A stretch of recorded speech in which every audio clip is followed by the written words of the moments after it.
Hey everybody, we're going to finish up this week with some polling. We've got Michigan governor, New York City mayor, Texas Senate, but we're going to start here with governor of New Jersey. And we've got a poll here from Emerson College. And this primary election is really starting to heat up. It's less than a month away now. It's on June 10th. And the headline here is Sherrill and Chitterelli favorites for party nominations. So it is a crowded primary field, especially with the Dems. Let's get down into it. Here, Mikey Sherrill is in the lead with only 28%. That's nowhere near a majority. But at a crowded field, that could be more than enough. Then in second place, we've got a almost a four-way tie. It's going to be Stephen Fulop, Ras Baraka, and Josh Gottheimer, Sean Spiller right behind. Stephen Sweeney looks like he might be falling out of it. He's down at 5%. Now this table shows their support for May and also back in January. Undecided has gone from 56 all the way down to 24. And it looks like the more moderate establishment candidate, Mikey Sherrill, was the biggest beneficiary. Now the other more progressive candidates like Baraka and Fulop, they could be splitting some of this vote. But 6 months to a year ago, it looked like Sherrill was eventually going to be the favorite. Now the sample size here for the Democrats was 386. But as with all primaries, there's going to be a significant margin of error. We've got 4.9%. And it says here Sherrill has solidified support with voters over 50 and voters without a college degree. So this primary is on June 10th. Hopefully we can do a stream that day, but we'll see what happens. Now on the other side, it's a little bit more clear cut. We've got Jack Chitterelli. He's considered more moderate. He got the Trump endorsement, and he also ran in the two previous governor's elections. He came close to knocking off Phil Murphy 4 years ago. He's in the lead here at 44%. The more conservative Bill Spadea is at 18, 23% undecided.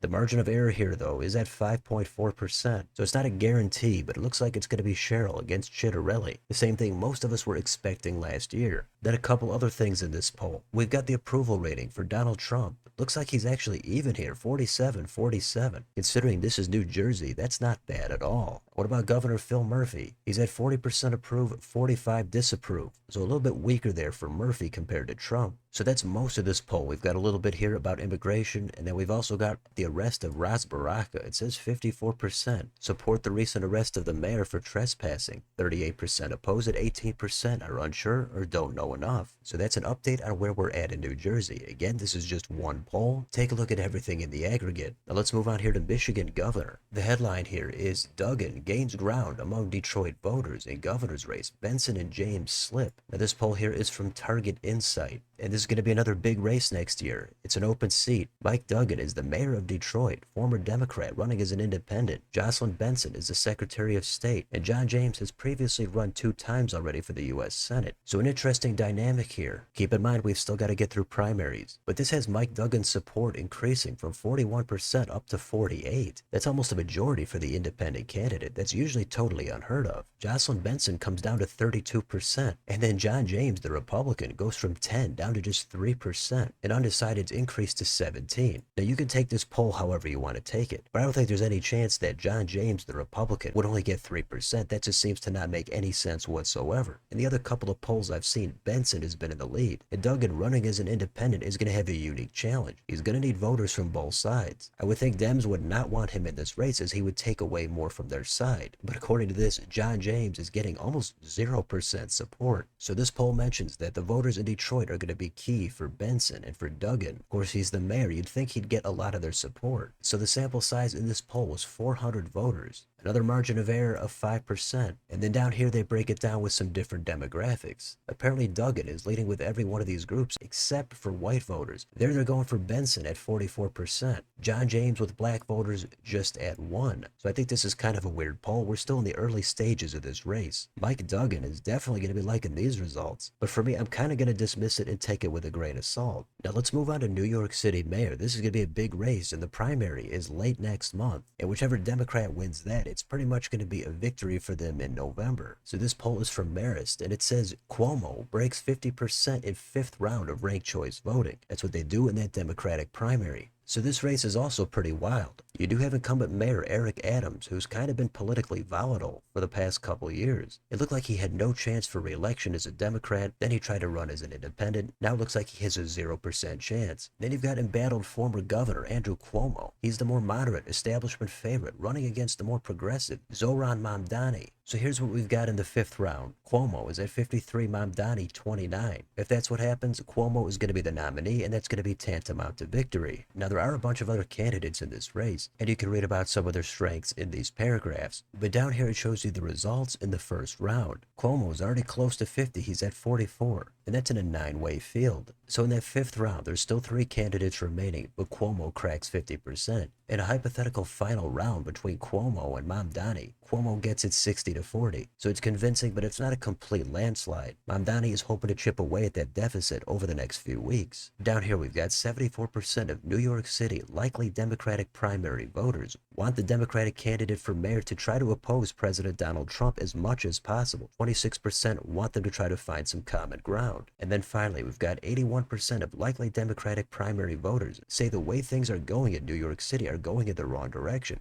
Only 19% they're headed in the right direction. And that's just with Democrats. So they're seriously unsatisfied with their own leadership. There's not going to be a lot of Republicans there, but still 81% is pretty overwhelming that they want some change. So if you're looking for the methodology in this poll, we've got it right here. We've got 3,383 likely Democratic primary voters. So that's a pretty good sample size. And the rest of this poll will show you some of the sample size of different demographics and some of the crosstabs. So we're not going to go over all of it. But if you want to take a look at it, all the links will be down below in the description. And as of right now, it looks like Cuomo is likely to be the next mayor, but we'll see what happens. Finally, let's finish it up in Texas. We've got a poll here for the Senate from Quantus Insights. And the sample size here was 600 registered voters. Margin of error, 4.4%. So this is a big race between incumbent John Cornyn and potentially Ken Paxton. So here are the demographic sample sizes for this Republican primary poll. We've got 80% Republicans, 18% independents. Now, Texas is apparently an open primary state. So this is the kind of situation where some Democrats might be willing to cross over and support Ken Paxton, who they see as a weaker candidate in the general election. But even aside from that, it looks like enough of the base is kind of tired with Cornyn as it is. So let's go down here a little bit. This says, in the Republican primary for senator, which candidate do you plan to vote for? This is Paxton against Cornyn. Paxton leads by 13, 52-39, 9% undecided. It's not the first poll we've seen with Paxton ahead. Now, Wesley Hunt is another potential candidate as well, but they didn't show him against Cornyn. Now, there's plenty of time left. Cornyn is definitely a well-established candidate. He's got all the connections he needs, and if he thinks he's in danger, there's no way I'm going to count him out. Now, here's the candidate support by different demographics. And the one that stands out the most here is going to be Democrats. There was a small percent in this poll, but 71% of them are voting for Ken Paxton. Paxton is more controversial and seems to be weaker in a general election.